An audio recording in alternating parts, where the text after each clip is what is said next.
Hi, once again. This is Ndegwa on your favorite podcast, In My Own Experience. Today, I have the opportunity of having two young people who told me that they have a number of questions that they'd like to ask.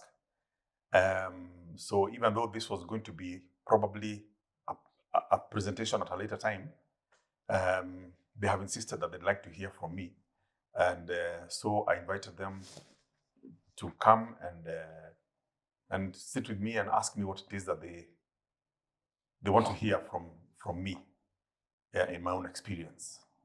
I have with us we have Arthur next to me, and on the far end we have Betty. So I'd like to ask Betty, what is it that you wanted to ask me? It's everything to do with finances. Okay, let's go on. What's your first question? I'd like to ask, Yeah. how do you budget your income, especially if it's irregular? Okay, thank you. That's a very good question, and it's a question that is relative. It is relevant to the times that we are living in, where very many people do not have a monthly income. The majority are people who have, I do not want to say, okay, well, let me just use your term irregular income, because they do odd jobs that may pay them one day and maybe not the other. One day you have work, the next you don't. And somehow you have to make your money and your month meet at some point. How do you do it? How do you make your money and your month one? You have to have. I'm speaking in English. My assumption is that all the listeners are also going to hear some English. So I'd assume that everybody can get a piece of paper and a pen and a paper and write down what their every month needs are. What do you absolutely have to do every month? Give it a number. Say, for example, your rent, your electricity, your water, your internet connectivity, because that's almost a must nowadays. And then your transport, your food, your clothing, etc., etc. So you put everything down and ask yourself, suppose it comes to, say, 16,000. All of that comes to 16,000. Or let's work with a round figure, 20,000. Suppose all of your needs come to 20,000. Mm-hmm. What you'll need to do is to ask yourself, how can I make sure that the ones that fall on a due date and the ones that are a must for me to pay by a certain time are actually met, and you start working towards that. For example, if you have rent that's due between the 1st and the 5th, you make sure that that becomes your priority in the previous month, so that between the 1st and the 4th, you have that money. So that between now from the 4th, you're now working towards the other things.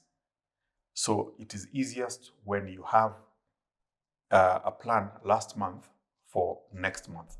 Suppose you're in the month of March, like we are. This is 2026 March. Your rent, you should have planned and tried to earn your rent last month, and probably some money for tokens and meals for between the 1st and the 10th, so that you don't feel too much pressure. Where am I going to get food? Where am I going to get water? Is my house going to have electricity? Is my child going to be able to study because there's no light? So you work hard in the month of February before the 27th or 28th, so that you make sure that you have paid those things to the extent that you can in advance.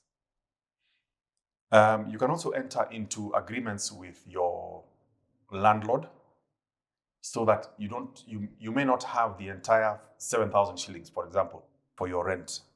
So you'll tell him, when a landlord, me, I'll pay you in two tranches, 3,500 and 1,500. And so you come by the third or thereabouts, you might have the 3,000 shillings or more. But because he has agreed that you can work with, split rent, you'll just pay him the 3,500. And if you have a little more, then you can do another of the absolute musts. So that when the time comes for that other thing to happen, you'll actually have it. The danger comes in when you have when you have impulse spending, which is one of the things that normally ruins your budget. When you see a nice pair of shoes for your child, when you suddenly remember, oh yeah, my toothbrush is a bit outdated or something. Oh, this looks nice, let me try it. And then you find that you've also bought a nice Mutumba blouse or trouser for another 200-300 shillings, which you hadn't planned for. So the most important thing for you as a person who is earning irregular money is, one, to make sure that you are always paying for, you're always saving for next month, this month, so that the first expense for next month is made this month. The second thing is that you must be in excellent terms with everybody. Your local shopkeeper, because you'll need to take some things on credit, which you must settle. Because if you don't settle it, you're spoiling their business and your name. And here is where you feed off your name, your good character, your good nature, and your kindness, and so on. I have been asked this question before, and I've heard people say that I'll just trust God. It's good to trust God, but you must also do your math so that it doesn't look like God is abandoning you. It's you who have just simply misunderstood God and how he works. So I hope I've answered, even if not answered your question, I've given you a direction. Yeah. Yes, budgeting. Arthur, you had a question that you wanted to ask. What was it? Yes, and thank you very much for having us on this show. You're welcome. My question is somewhat in line with what Betty has asked about irregular income. Okay. Let me give an example with myself. I run a small business, but I don't get money in lump sum. I don't get my money on date, second, on third, or fourth. Actually, all my money is spread through the month. This is in respect to the day that I actually got a specific customer. If I got them on the 22nd, then their due date will always be on the 22nd. So you'll find every other day I have a 1,000, a 500, a 1,500, a 2K coming in. Now, I also have employees, right? These people, they are supposed to be paid by a particular time. There are other bills that I'm supposed to pay by specific dates. Yes. Now, sometimes I find myself in a very awkward or tricky situation where my gas is done. And something like gas, it doesn't give no warning. Nothing just wakes up and kaboom, it's out. And then, hauna kitu, you don't have nothing on you, at that particular moment. Now, for a person whose income is spread through the month, how can you be able to consolidate, maybe X amount of funds so that they can be able to, facilitate your recurrent expenditure, rent, those other things. It's a lot like what I just explained to Betty. Suppose you know that that your rent is due between the 1st and the 5th. You try and work for it in February and save it in a place that you cannot actually obtain it. Maybe with your wife's in your wife's account, so that you have to negotiate with her to use the rent for next month. And of course, she'll most likely say it's not going to happen, because she's also going to get stressed by what to do when the rent is not there. And I hope that somehow you're able to make more than you spend. Because that little more than you spend is what you save. Suppose you make 37,000 after taxes, but your living cost is 22,000. You've got some 15,000 over and above your normal expenses. What people normally do is when they realize that they've got that money, if they ever do, is that they say, sasa ni wakati wa kujinais. And you go and you decide to do something that isn't a must do. And that's where your problems begin. If you can make a 15,000 every month extra, I would propose that you save it, and for a whole year. That'll give you 180,000 shillings.